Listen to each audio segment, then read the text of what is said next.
the top 3 challenges from my perspective: Israel's security. The number 2 challenge is bridging the Jewish divide between Israelis and Jews abroad, primarily in the United States of America. And the third one is internal Israeli unity. The main goal within, as Minister of Diaspora Affairs, is saving the Jews. We're going to be losing, if we don't act urgently, we're going to be losing millions of Jews to assimilation. We're losing Jews, and it's in 2 dimensions: connection to Judaism, regardless of Israel, and connection to Israel. Now, you know, my folks, my mom and my dad, may he rest in peace, they were born and raised in San Francisco, totally secular, had no connection to Israel, no connection or hardly a connection to Judaism, but Israel did not give up on them, and they made Aliyah over 50 years ago. And I'm thinking of all the gyms and myrnas, there's millions of them that are out there in the United States. We have to be there for them. We have to be there, and this is an urgent mission, you know? If there's one thing that keeps me up at night, it's not Iran, it's the future of Jews in the United States of America, and we have to fix this together. I think this is one of the greatest challenges of our generation, and for the next 5 years and 50 years, that's got to be on the top of our list. We talk about AJC, there's an Atlantic Jewish chasm growing between Israelis and Jews in the United States. I'm acutely cognizant of that fact. We can't wash it away.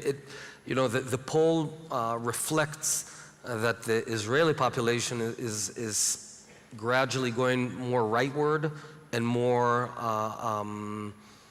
towards the Masorti, more traditional Judaism as opposed to secular, whereas on average, American Jewry is more to the left and more liberal. That's a fact that I don't want to whitewash that, but that should not be a reason to fall apart. So we don't fully agree on everything. We are Jews, for heaven's sake. We're not supposed to agree on everything, but we are supposed to remember that we're one family. And that's the model I have. Think of a Pesach Seder, a Passover Seder. You know, you've got your family, the long, long Seder, and there's 15 different people with different opinions. One may be a Republican, the other a Democrat. So you can argue and even get a bit angry, but you are one family. And that's what we have to figure out now. I'm working really hard, brought a lot of money and resources of Israel. I was asked by Minister of Finance in the previous government, why are we taking taxpayer money from Israel?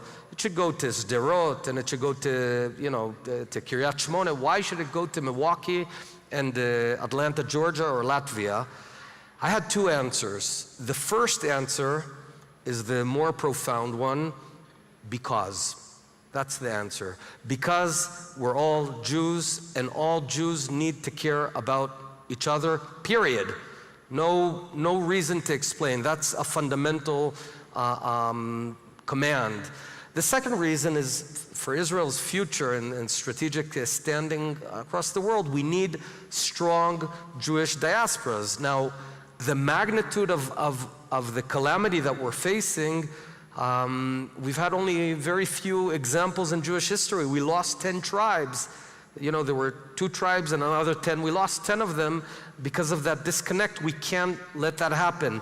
I know that there are people that are giving up on it and saying, we can get all our support from the evangelists and, it'll be whatever will be.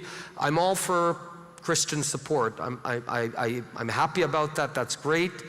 But that's not instead of keeping the bonds between each other. Now, I don't have answers for everything because we're not going to solve it. Biggest fear is not the arguments that we have between us and folks that are angry at us, because if you're angry at us, it means you care. We're already at a good place. I'll tell you a story. In my last visit to the States, I flew, I think it was from Boston to DC or from New York to DC. And next to me, there was a woman. Her name was Elisha. I didn't know if she's Jewish or not, but I started small talk. So she's a 40-year-old Jewish woman from a place called Edina in Minnesota. There is a place called Edina. And she's married to a non-Jew. I sort of polled her on Israel. I wanted to get a sense, how angry are you about the Western Wall? And she said, what are you talking about? Which wall? And while we're debating each other on the Western Wall, on conversion, my concern is the 3 to 4 million Elishas that don't know what we're talking about and don't care much about Israel because we're drifting away. That's what we need to focus on, and we'll continue debating this. I'm not, putting this aside. Right. We're not going to solve everything. I can promise you that. We won't be able to solve everything because there is a disconnect between the Israeli public that actually elects the officials and Jews around the world, primarily America. But we have to focus. In Israel, there's a term, where do you look for the coin you lost? Do you look for it under the light, or do you look for it where it actually fell? And sometimes it's always easy for us to debate, in the small world between us while we're losing 3 million Jews who are drifting away.